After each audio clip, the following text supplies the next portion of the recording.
Hi friends, my self Durgesh Kumawat, MSc physics. आज के इस वीडियो में हम पढ़ने वाले हैं कि दो वेक्टर्स का वेक्टर प्रोडक्ट किस प्रकार से डिफाइन किया जाता है और वेक्टर प्रोडक्ट के हम सभी प्रॉपर्टीज के बारे में डिस्कस करने वाले हैं। तो सबसे पहले हम देखते हैं कि दो वेक्टर्स का वेक्टर प्रोडक्ट किस प्रकार से डिफाइन किया जाता है। अब फ्रेंड्स, मैं मान लेता हूं कि मेरे पास कोई दो वेक्टर हैं, ए वेक्टर और बी वेक्टर। इन दो वेक्टर को मैं एक प्लेन में ले रहा हूं। इन प्लेन में लेने का मतलब ये हुआ कि मान लीजिए मेरे पास ये कोई व्हाइट बोर्ड है, तो ये मेरे लिए प्लेन हुआ। उन दो वेक्टर्स को मैं यहाँ रिप्रेजेंट करूंगा। तो जो ए वेक्टर और बी वेक्टर है, उनका जो क्रॉस प्रोडक्ट है वो इस प्रकार से डिफाइन किया जाता है कि A vector cross B vector equals to magnitude of A vector और magnitude of B vector sine of theta और एन के। ये तो वेक्टर्स का क्रॉस प्रोडक्ट डिफाइन करने का तरीका हुआ। ये मैथमेटिकल एक्सप्रेशन हुआ। अब यहाँ n cap unit vector normal to the plane होता है। मतलब जिन दो वेक्टर्स को हमने जिस प्लेन में लिया है, उसके जो परपेंडिकुलर वेक्टर निकलेगा वो क्या होगा, आपका एन केप होगा। देखिए एन केप क्या हुआ, अब normal vector to the plane, unit normal vector to the plane, normal vector to the plane. ठीक है, अब ये तो बात हो गई थ्योरेटिकली, हमने थ्योरेटिकल जाना कि एन केप क्या होता है। अब हम मैथमेटिकली देखते हैं कि क्या हुआ, इसका फिजिकल मीनिंग क्या हुआ कि ये ए वेक्टर है और ये मैं मान लिया कि ये बी वेक्टर है। अब मैं आपसे कहूं कि साइन माइनस थीटा की प्रॉपर्टी क्या होती है, तो आप कहेंगे कि माइनस साइन थीटा होती है। तो यहाँ पर जब मैं एंगल सेलेक्ट करूंगा तो कोई फर्क पड़ेगा क्या? जी हाँ, फर्क पड़ेगा। कैसे? क्योंकि साइन माइनस थीटा क्या कर देगा, इसको माइनस साइन थीटा बता देगा। तो जो मैं एंगल सेलेक्ट कर रहा हूँ वो मैं ए टू बी सेलेक्ट कर रहा हूँ।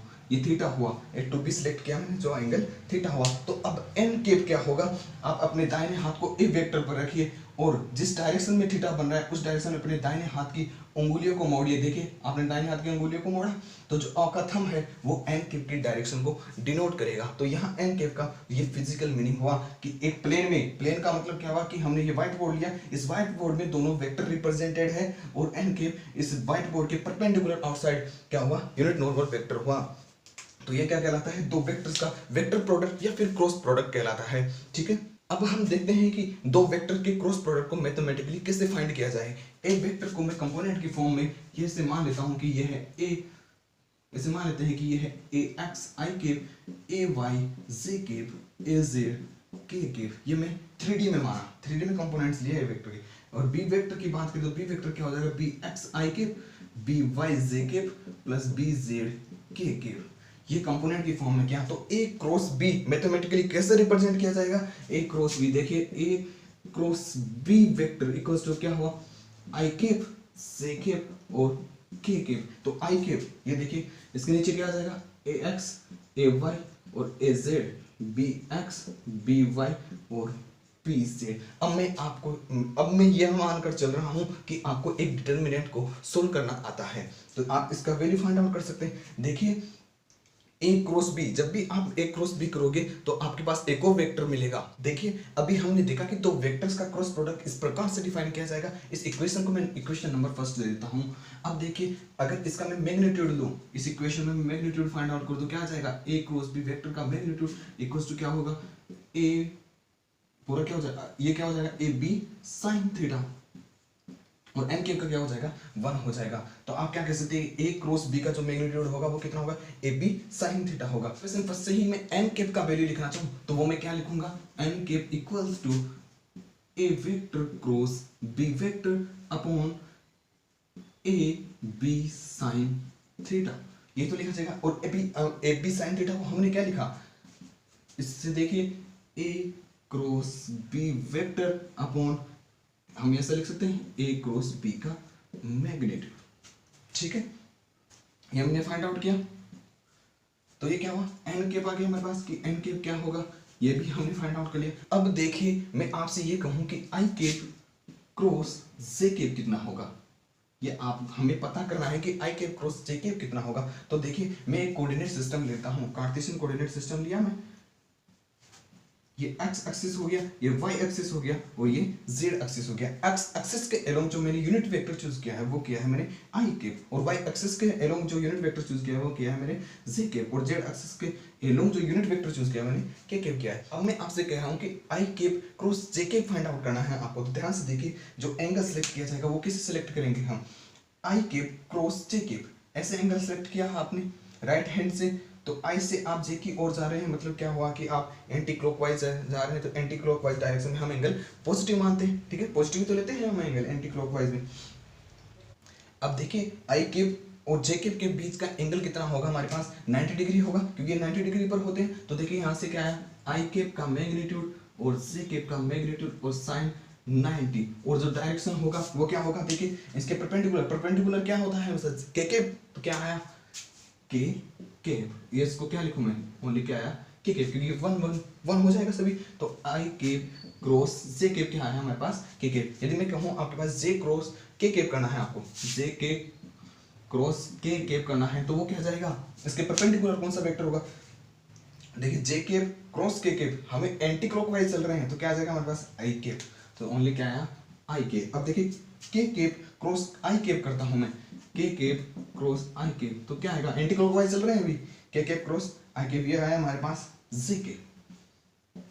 तो आपने क्या देखा कि I cap cross J cap का वैल्यू क्या होने वाला है, जे केप क्रॉस के केप का वैल्यू क्या होने वाला है, और के केप क्रॉस आई केप का वैल्यू क्या होने वाला है। देखिए अभी हम बात करते हैं कि I cap cross I cap कितना होगा, आई केप क्रॉस आई केप, जब एक वेक्टर को उसी वेक्टर के साथ क्रॉस प्रोडक्ट किया जाता है तो उनके बीच का जो एंगल सेलेक्ट होगा वो होगा हमारे पास 0 डिग्री। तो देखिए साइन 0 का वैल्यू कितना होता है 0, तो इसका वैल्यू कितना बनना है 0, ओके। जे केप क्रॉस जे केप कितना होगा 0, और के केप क्रॉस के केप कितना हो जाएगा इसी प्रकार 0। यदि अब मैं आपसे कहूं कि आपको जे केप क्रॉस आई केप करना है, तो देखिए जे केप क्रॉस आई केप, आप क्या आ रहे हैं क्लॉकवाइज डायरेक्शन में आ रहे हैं, और क्लॉकवाइज डायरेक्शन में हम एंगल जो सिलेक्ट करते हैं वो क्या करते हैं माइनस सेलेक्ट करते हैं। कैसे भी फाइंड आउट कर लीजिए, या आप तो आप डायरेक्शन राइट हैंड से निकाल लीजिए, या फिर एंटी क्लॉकवाइज या फिर क्लॉकवाइज डायरेक्शन से एंगल को सिलेक्ट कर लीजिए, एक ही बात है। देखिए मैं कह रहा हूं कि जे केप क्रॉस आई केप कितना होगा, तो देखिए जे केप क्रॉस आई केप कर रहे हैं आप, ऐसे क्यों चल रहे हैं, ऐसे जा रहे हैं आप, थीटा की डायरेक्शन में आप अंगुलियों को घुमाओगे तो जो आपका के केप है वो क्या होगा inside the plane, inside the plane के क्या हो जाएगा परपेंडिकुलर, तो क्या हो जाएगा माइनस के केप, क्योंकि ये परपेंडिकुलर है। मैं अब हम बार बार नहीं बताएंगे कि के केप क्या होगा, आई केप क्या होगा और जे केप क्या होगा, ये बार बार नहीं बताएंगे। देखिए देखिए अब हम बात करते हैं कि के केप क्रॉस जे केप कितना होगा, वो कितना हो जाएगा माइनस आई केप। देखिए अब हम बात करते हैं कि आई केप क्रॉस के केप कितना होगा, वो हो जाएगा माइनस जे केप। क्यों कर रहे हैं, क्योंकि ये एक इनमें जो एंगल सेलेक्ट किया है हमने वो क्लॉकवाइज डायरेक्शन में सिलेक्ट किया है, इसीलिए हमने ये जो माइनस का साइन फाइंड आउट किया है। या फिर आप अगर राइट हैंड से निकालना चाहो तो वहां से भी आपको माइनस का साइन मिलेगा, ये दोनों सेम मेथड है, कोई फर्क नहीं पड़ने वाला इसकी वैल्यू में। तो ठीक है, ये हमने सिलेक्ट किया, ये सिंपल प्रॉपर्टीज के बारे में जाना कि क्या होगा। अब फ्रेंड्स हम दो वेक्टर के क्रॉस प्रोडक्ट की सभी प्रॉपर्टीज का डिस्कस करते हैं, जिसमें सबसे पहले जो हमने प्रॉपर्टी ली है वो है एंटी कम्यूटेटिव प्रॉपर्टी। जो पहले हमने प्रॉपर्टी डिस्कस के लिए ली है वो है anti commutative property.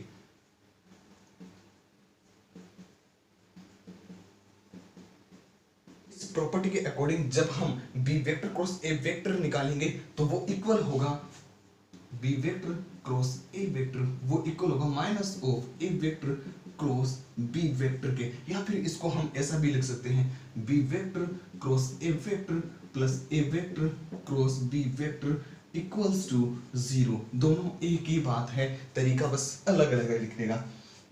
Second property की बात करते हैं डिस्ट्रीब्यूटिव प्रॉपर्टी। डिस्ट्रीब्यूटिव प्रॉपर्टी, इस प्रॉपर्टी के अकॉर्डिंग मान लीजिए हमारे पास कोई तीन वेक्टर हैं, ए वेक्टर बी वेक्टर और सी वेक्टर, तो हम उसको ऐसे लिख सकते हैं A vector cross B vector plus C vector equals to लिखा जाएगा A vector cross B vector plus A vector cross C vector. देखिए जो सम था वो अब डिस्ट्रीब्यूट हो गया क्रॉस प्रोडक्ट में, तो इसलिए हमने डिस्ट्रीब्यूटिव प्रॉपर्टी कहा है इसको। थर्ड प्रॉपर्टी के बारे में हम देखते हैं, वो है एसोसिएटिव प्रॉपर्टी। ये है एसोसिएटिव प्रॉपर्टी। इस प्रॉपर्टी के according A vector plus B vector का जो क्रॉस प्रोडक्ट है C vector plus D vector के साथ वो इक्वल होगा A vector cross C vector plus A vector cross D vector plus B vector cross C vector plus अब बचा क्या B vector cross D vector. देखिए सभी एसोसिएटिव साथ साथ हो गए, सभी साथ साथ हो गए, इसे बोलते हैं एसोसिएटिव प्रॉपर्टी। फर्दर इसकी और प्रॉपर्टीज के बारे में डिस्कस करते हैं। वो प्रॉपर्टी है, मान लीजिए कोई दो वेक्टर्स हैं ए वेक्टर और बी वेक्टर, वो दोनों वेक्टर किसी पैरेललोग्राम की दो एडजेसेंट साइड्स को रिप्रेजेंट कर रहे हैं। कैसे? ये मान लीजिए ये ए वेक्टर है, ये मान लेते हैं कि बी वेक्टर है, इनका जो मैंने एंगल सेलेक्ट किया है वो है थीटा। कैसे सिलेक्ट किया है? ए टू बी सिलेक्ट किया है। यदि ये दोनों वेक्टर किसी पैरेललोग्राम की दो एडजेसेंट साइड्स को रिप्रेजेंट करें तो एक वेक्टर क्रॉस बी वेक्टर का जो मैग्नीट्यूड होगा वो पैरेललोग्राम के एरिया को रिप्रेजेंट करेगा। कैसे? पैरेललोग्राम को पूरा बना लेते हैं हम। तो देखिए यहां से मैं परपेंडिकुलर बनाऊं, ये परपेंडिकुलर बनाया मैं। यदि मैं बी को कंपोनेंट्स के फॉर्म में लिखना चाहूं तो अगर मैं इस जो परपेंडिकुलर खींचा, इस जो हमने परपेंडिकुलर बनाया इसकी अगर हाइट में h मान लेता हूं, अगर मैं अब बी वेक्टर के कंपोनेंट बनाऊं तो बी वेक्टर का जो वर्टिकल कंपोनेंट है वो क्या होगा? B sine theta. Yes, b sine theta होगा। ये हम पढ़ चुके हैं पहले कि क्या होगा, ये होगा आपके पास बी साइन थीटा। ठीक है, अगर मैथमेटिकली बात की जाए तो पैरेललोग्राम का जो एरिया है वो क्या होता है? एरिया है वो होता है आपके पास लेंथ क्या है यहाँ पर? ए का मैग्नीट्यूड, ये वेक्टर का मैग्नीट्यूड ले लिया हमने, और जो पैरेलल लाइन है उनके बीच की जो डिस्टेंस है, यहाँ पर डिस्टेंस कितना है? h। तो इसको क्या लिखा जाएगा? ए h, या फिर मैं लिखो तो h का वैल्यू कितना है? B sine theta. भाई जो बी वेक्टर का वर्टिकल कंपोनेंट है वो h वेक्टर h के इक्वल तो होगा, तो कितना हो गया? A B sine theta. आप क्रॉस प्रोडक्ट की डेफिनेशन से देखिए वो क्या होता है। ये ए बी साइन थीटा क्या होता है? ए क्रॉस बी का मैग्नीट्यूड ही तो होता है। तो देखिए ए क्रॉस बी ए वेक्टर क्रॉस बी वेक्टर का मैग्नीट्यूड किसके इक्वल हो जाएगा? ए बी साइन थीटा, जो क्या है? एरिया ऑफ पैरेललोग्राम है। तो हमें क्या पता चला कि यदि दो वेक्टर ए वेक्टर और बी वेक्टर किसी पैरेललोग्राम की दो एडजेसेंट साइड्स को रिप्रेजेंट करें तो उनका जो क्रॉस प्रोडक्ट होगा उसके क्रॉस प्रोडक्ट का मैग्नीट्यूड पैरेललोग्राम के एरिया को रिप्रेजेंट करेगा। ठीक है, फर्दर इसकी और प्रॉपर्टीज के बारे में डिस्कस करते हैं। अब मान लीजिए कि कोई दो वेक्टर हैं, ये ए वेक्टर हो गया और ये मान लेते हैं कि ये बी वेक्टर हो गया, और ये कोई साइड है, ये वेक्टर नहीं माना मैं, ये कोई साइड है जो इसको क्लोज कर रही है, ये मतलब ट्राइंगल बना रही है, और इनका बीच का जो एंगल में सिलेक्ट किया वो है थीटा है। परपेंडिकुलर में नीचे की ओर एक परपेंडिकुलर बनाता हूँ। ठीक है, इसका h लिया मैं, परपेंडिकुलर भी h लिया। ठीक है, अब देखिए h किसके इक्वल होगा? h की अगर मैं बात करूँ तो क्या होगा? b sin theta. अभी तो फाइंड आउट किया हमने, और s sin थीटा के इक्वल होगा। यदि मैं बात करूँ, अगर मैं इस ट्राइंगल के एरिया की बात करूँ तो वो कितना होगा? ट्राइंगल का एरिया कितना होगा? 1/2 हाँ बेस इंटू हाइट। बेस कितना है? a, और हाइट कितनी है? h। इसको क्या लिखे हम? Half a B sine theta. अब देखिए ए क्रॉस बी वेक्टर के मैग्नीट्यूड की डेफिनेशन से देखिए आप, a vector cross B vector का मैग्नीट्यूड क्या होता है? A B sine theta. अगर इसको मैं दोनों बोथ साइड्स में अगर 1/2 से मल्टीपल कर दूं तो क्या आ जाएगा? 1/2 A vector cross B vector equals to 1/2 A B sine theta, जो कि किसके इक्वल है? Area of triangle. ठीक है फ्रेंड्स, अभी तक हमने देखा कि दो वेक्टर्स यदि किसी पैरेललोग्राम की दो एडजेसेंट साइड्स को रिप्रेजेंट करे तो उनका जो क्रॉस प्रोडक्ट का मैग्नीट्यूड होगा वो रिप्रेजेंट करेगा पैरेललोग्राम के एरिया को। ठीक है, इसी प्रकार से फ्रेंड्स यदि दो वेक्टर किसी ट्रायंगुलर की दो साइड्स को रिप्रेजेंट करे तो उनके मैग्नीट्यूड का हाफ है वो ट्रायंगुलर के एरिया को रिप्रेजेंट करेगा। ठीक है, फर्दर इसकी और प्रॉपर्टीज के बारे में डिस्कस कर। अब फ्रेंड्स हम क्रॉस प्रोडक्ट की एक और फर्दर प्रॉपर्टी के बारे में पढ़ते हैं, वो है कोलिनियर कोलिनियर क्या होता है, मान लीजिए हमारे पास कोई एक लाइन है, इस पर कोई 3 पॉइंट है, ए बी सी, कोई 3 पॉइंट चूज कर लिया हमने, तो इनमें से किन्हीं दो वेक्टर्स का वेक्टर बनाना, तो इनमें से किन्हीं दो वेक्टर का a b vector cross b c vector equals to 0 हो, या फिर a b vector cross a c vector 0 हो, तो ये पॉइंट्स क्या कहलाएंगे, कोलिनियर कहलाएंगे। अब फ्रेंड्स हम बात करते हैं कि स्केलर ट्रिपल प्रोडक्ट क्या होता है।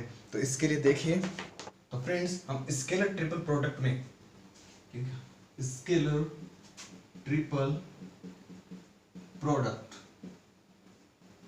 इसमें हम 3 वेक्टर्स यूज करते हैं। मैंने माना कि वो ए वेक्टर है और बी वेक्टर है और सी वेक्टर है, तो उनका जो स्केलर ट्रिपल प्रोडक्ट है वो इस प्रकार से डिफाइन किया जाता है कि A vector dot B vector cross C vector. ये ये स्केलर ट्रिपल प्रोडक्ट को रिप्रेजेंट करने का तरीका है। यही इक्वल होता है किसके, ए वेक्टर बी वेक्टर और सी वेक्टर। ये एक ही बात है, ये दोनों एक ही बात है, ये नहीं, ये डिफाइन करने का तरीका है, ये स्केलर ट्रिपल प्रोडक्ट को डिफाइन करने का तरीका है, ये भी सेम, नो डिफरेंस। अब देखिए इसको हम ऐसे भी लिख सकते हैं, यदि बी वेक्टर को बाहर निकालें तो क्या हो जाएगा, b vector dot C vector cross a vector. ये किसके इक्वल होगा, बी वेक्टर और सी वेक्टर और ए वेक्टर के। ठीक है, इसी प्रकार से अगर सी वेक्टर को यहाँ ले, बी की जगह सी वेक्टर को ले, तो क्या आ जाएगा, A vector cross B vector equals to हम लिख सकते हैं ए वेक्टर बी वेक्टर और सी वेक्टर। ये स्केलर ट्रिपल प्रोडक्ट को रिप्रेजेंट करने का तरीका है। ठीक है, अब हम बात करते हैं कि इसका फिजिकल मीनिंग क्या होता है। देखिए फिजिकल मीनिंग समझने के लिए हम सबसे पहले एक क्यूब डिजाइन करते हैं। तो क्यूब डिजाइन करें हम सबसे पहले,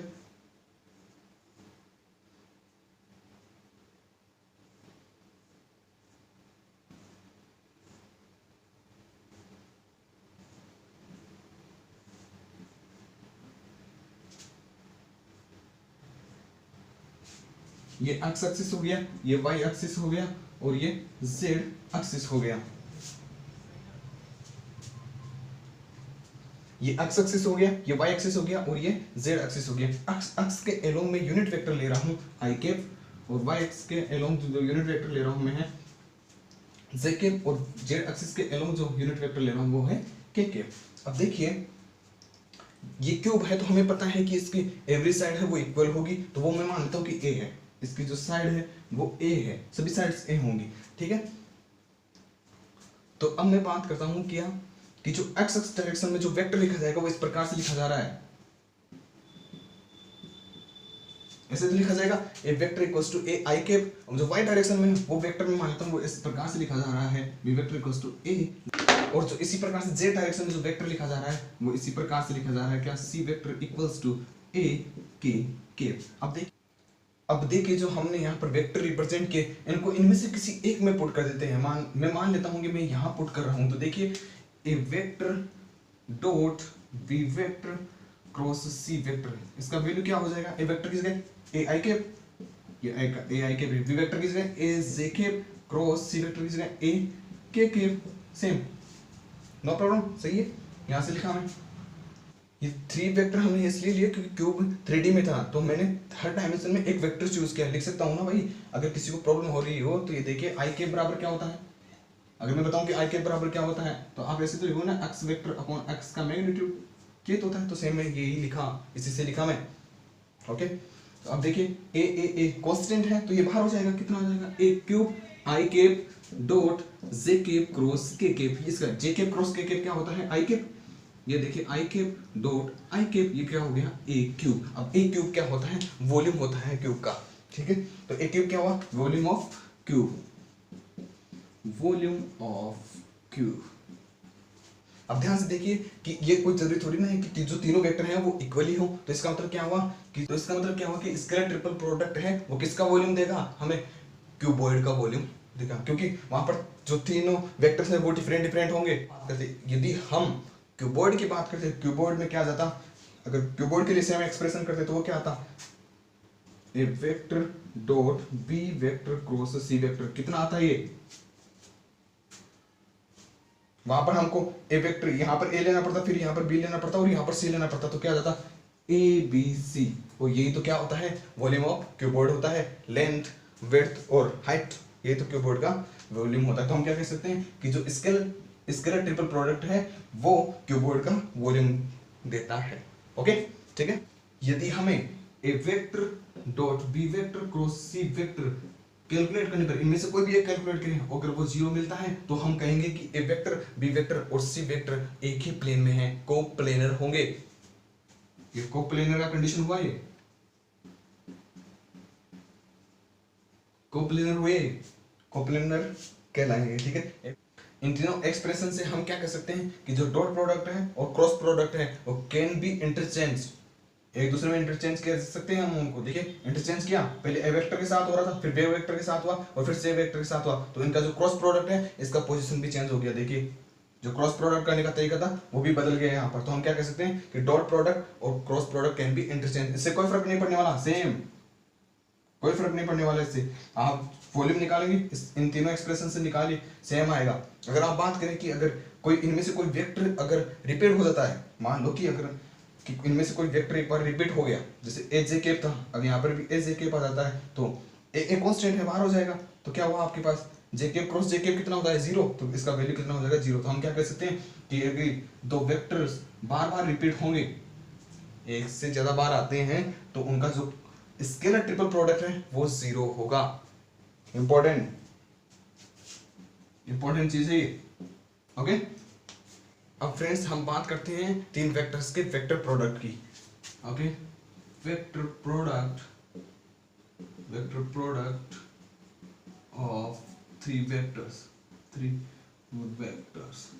ओके अब देखिए अगर हमारे पास तीन वेक्टर हो, ए वेक्टर बी वेक्टर और सी वेक्टर, तो उनका जो वेक्टर प्रोडक्ट है वो किस प्रकार से होगा, A vector cross B vector cross C vector. तो इसको फाइंड आउट करने का तरीका होता है वो ये होता है कि A vector dot C vector बाहर की ओर B vector minus A vector dot B vector और बाहर की ओर सी वेक्टर। इसलिए तीन वेक्टर्स का जो क्रॉस प्रोडक्ट है वो इस प्रकार से डिफाइन किया जाता है। अब हम बात करते हैं फोर वेक्टर के स्केलर प्रोडक्ट की। Scalar product of four vectors, अगर इसकी बात करें, देखिए मान लेते हैं हमारे पास कोई फोर वेक्टर हैं, A vector B vector C vector और डी वेक्टर। तो scalar product of four vectors इस प्रकार से डिफाइन किया जाता है कि A vector cross B vector dot C vector cross D vector. इसको हम इस में मान लिया कि C vector cross D vector equals to R vector है, मैं माना क्या, let R vector equals to, मैं मान लिया C vector dot sorry cross D vector. तो ये क्या बना A vector cross B vector dot R vector. अभी हमने पढ़ा था स्केलर ट्रिपल प्रोडक्ट से कि A vector cross B vector dot R vector, यहां हम डॉट और क्रॉस को इंटरचेंज कर सकते हैं। तो देखिए मैं कैसे इंटरचेंज किया, A vector dot B vector cross R vector किया मैं। तो अब हम यहाँ पर आर वेक्टर का वैल्यू पुट कर दें, तो बी वेक्टर ये क्या है, C vector cross R vector, ये अब यहाँ से देखिए इसको आगे सोल्व कर रहा हूं मैं। तो देखिए ए वेक्टर डॉट, बड़ा साइन ले लेते हैं, ठीक है। यहां पर देखिए पहला और तीसरा वेक्टर आ रहा है, तो पहला और तीसरा C vector sorry B vector dot D vector. Okay और जो बच गया वो बाहर आ रहा है, देखिए ये बाहर आ गया, यहाँ पर क्या आ गया सी वेक्टर माइनस साइन, पहला और दूसरा यहाँ पे क्या है, बी वेक्टर डॉट सी वेक्टर, बी वेक्टर डॉट सी वेक्टर और बच गया क्या, डी वेक्टर जो आपके पास बाहर आ गया। अगर इसको सोल्व करें तो क्या आ जाएगा हमारे पास, ए वेक्टर डॉट सी वेक्टर, और ये सी वेक्टर से ही तो डॉट प्रोडक्ट होगा, क्योंकि B vector dot D vector ये तो कांस्टेंट है, इससे कैसे हो जाएगा, तो A vector dot C vector और B vector dot D vector minus A vector dot D vector bracket B vector dot C vector. अब देखिए इसको हम क्या लिख सकते हैं, A vector dot C vector A vector dot D vector अब बी वेक्टर डॉट सी वेक्टर और B vector dot D vector. देखिए इसको सोल्व कीजिए, सेम यही आ रहा है। तो हमें क्या मिला कि हम स्केलर प्रोडक्ट ऑफ 4 वेक्टर्स को इस प्रकार से डिफाइन करेंगे। ठीक है, ये आया कि डायरेक्ट ऐसे हम लिखेंगे। ओके, अब फ्रेंड्स हम 4 वेक्टर्स का वेक्टर प्रोडक्ट देखते हैं कि वो क्या होगा। तो देखिए vector product of 4 vectors. Okay, मानते हैं मेरे पास ए वेक्टर, बी वेक्टर, सी वेक्टर और डी वेक्टर, कुछ 4 वेक्टर है। ठीक है, तो देखिए A vector cross B vector, इनका क्रॉस प्रोडक्ट ही कर रहा हूं मैं, सी वेक्टर क्रॉस डी वेक्टर। अगर मैं मान लेता हूं कि आर वेक्टर इक्वल्स टू क्या है हमारे पास, ए वेक्टर क्रॉस बी वेक्टर है, तो ध्यान से देखिए r vector cross C vector cross D vector equals to क्या बनेगा हमारे पास, फर्स्ट और third r vector dot D vector, सी वेक्टर बाहर हो जाएगा, फर्स्ट और सेकेंड आर वेक्टर डॉट सी वेक्टर और डी वेक्टर बाहर हो जाएगा। आर का अब मैं वैल्यू पुट कर देता हूं, तो आर क्या होगा आपके पास, ए vector cross B vector dot D vector minus A vector cross B vector dot C vector. अब आप इसको क्या लिख सकते हो, ए वेक्टर बी वेक्टर और डी वेक्टर, सी वेक्टर है, किससे लिखा है, स्केलर ट्रिपल प्रोडक्ट से लिखा है। ओके, ए वेक्टर बी वेक्टर और सी वेक्टर और डी वेक्टर। तो आप ये वैल्यू फाइंड आउट हुआ आपको, ये क्या आया आपके पास, वेक्टर प्रोडक्ट ऑफ 4 वेक्टर्स का वैल्यू आया पर आपके पास कि आप उसको ऐसे राइट करोगे। ओके, अब फ्रेंड्स हमारे पास वेक्टर से रिलेटेड जितना भी बेसिक था हमने वो पढ़ लिया है। फ्रेंड्स आपके लिए हमने शीट डिस्क्रिप्शन में अवेलेबल करवा दी है। इस शीट्स का सॉल्यूशन हम फर्दर नेक्स्ट वीडियोस में हम पढ़ेंगे, और इस शीट्स को सोल्व करना इम्पोर्टेंट है क्योंकि ये शीट्स सभी बेसिक जितने भी बेसिक कंसेप्ट होते हैं उनसे रिलेटेड हैं। मुझे लगता है इस सीट से हम काफ़ी इंपॉर्टेंट कंसेप्ट हैं वो सीख पाएंगे और उनको अप्लाई कर पाएंगे कि वास्तव में वेक्टर से रिलेटेड कैसे कैसे क्वेश्चंस अटेम्प्ट हो सकते हैं। तो मुझे लगता है कि ये सीट आपका वेक्टर्स के बारे में जितने भी डाउट्स और रह गए होंगे उनको क्लियर जरूर करेगा। तो आप सीट को सोल्व जरूर करें, और कुछ नेक्स्ट वीडियोस में मैं आपको सीट्स के सॉल्यूशन है वो अवेलेबल करवा दूंगा वीडियोस के थ्रू। और अगर फ्रेंड्स आपको हमारी वीडियो पसंद आई हो तो इसे लाइक करें, हमारे चैनल को सब्सक्राइब करें और हमारी वीडियो को अपने साथियों के साथ शेयर करें। Okay, thank you.